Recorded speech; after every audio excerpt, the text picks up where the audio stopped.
If your afro hair is struggling to grow past your shoulders, there is something that you are doing wrong. I'm going to show you how I grew my hair from this to this, all of the things that I avoided and all of the things that you need to either start or stop doing. So number one, take your vitamins. Taking your vitamins is so underrated, particularly taking biotin. We all know about the health benefits of consuming lots of vitamin D, of making sure you have lots of iron, but biotin is something that we do not speak about enough. Biotin helps your hair to grow longer and your skin to be healthy and your nails to grow longer. It is literally most women's dream to have healthy hair, skin and nails.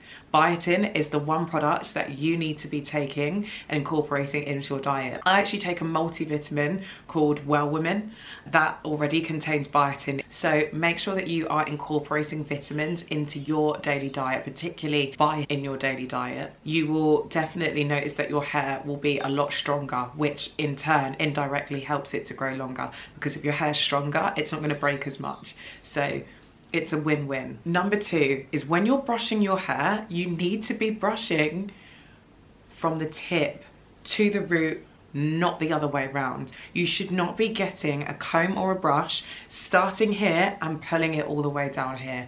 I know we can all get frustrated with our hair and we just want to get it brushed really quickly, and we don't want to take the time to actually gently brush our hair from tips to the roots.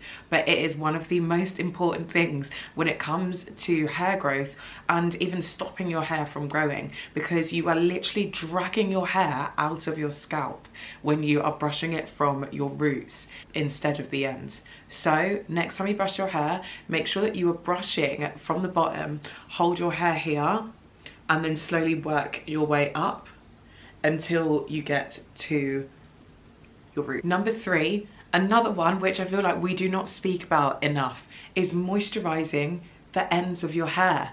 We are all so focused and fixated on making sure that our scalp is moisturized that we forget about how important it is to moisturize the ends of our hair. The ends of your hair are the oldest part of your hair. The oldest part of your hair. When your hair grew out of your scalp, it was these little hairs right here, these tips, that would have come out first. They are probably among the most vulnerable bits of your hair because they are the oldest. So you need to be babying your ends. I've seen some other creators talk about the fact that they even use olive oil just on the ends of the hair to make sure that they are literally encapsulated with moisture. I just make sure that when I use my serums on my hair, I rub it in and I start from the ends and then work my way up. I might even use a separate serum or a separate moisturizer for my scalp, but I just make sure that my ends are always moisturized. And also, if you're like me that likes to wear your hair blow dried and styled out, make sure that you're moisturizing them, because these little bits of your hair are always going to be brushing on your clothes. They're always going to be getting caught in things like zips, etc. So we really need to be babying our ends. Number four is using heat protection whenever we are doing our hair.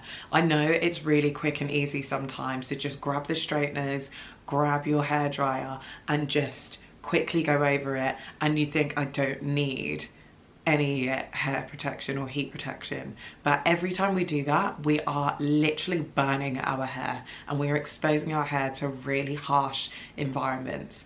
Use your heat protection whenever you do it, and whenever you use your heat protection, make sure that as you are spraying your hair or applying it to your hair, that you aren't just leaving it, but you're actually brushing or combing that heat protection through your hair so it evenly disperses. That is what is going to make the difference and actually allow the heat protection to work. This is the heat protection that I use.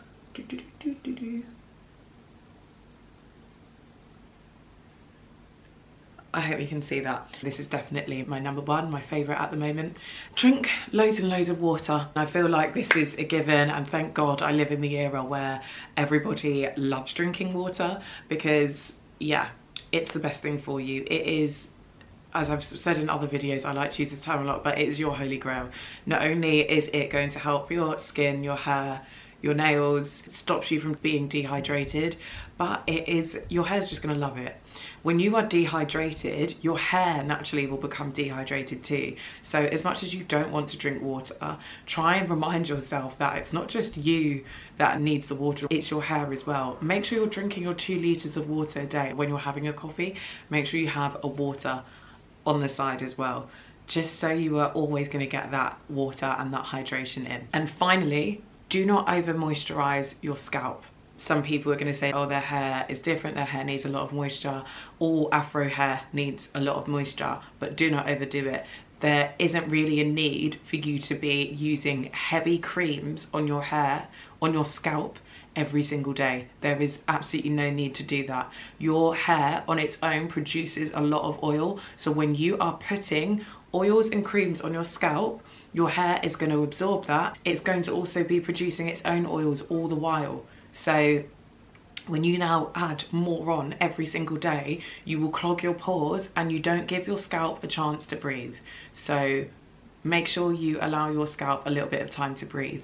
I probably moisturize my scalp maybe once every 3 because I will moisturize it once, I will let my hair absorb it. If by the 3rd day it does need it or it's feeling a little bit dry, I'll add a little bit. You can judge it yourself, but don't just put heavy creams and moisturizers in your hair just for the sake of it and just because you think it's going to help your hair to grow.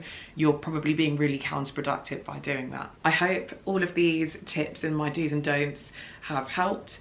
I know a lot of people enjoyed my last video from where I spoke about how I grew my hair this long, so I'm hoping that these do's and don'ts help and resonate. If you guys have any other hair growth tips that you would love to share, or have any questions about how I look after my hair and how I maintain it, please do comment below, and check out one of my other videos as well where I talk about how I grew my hair.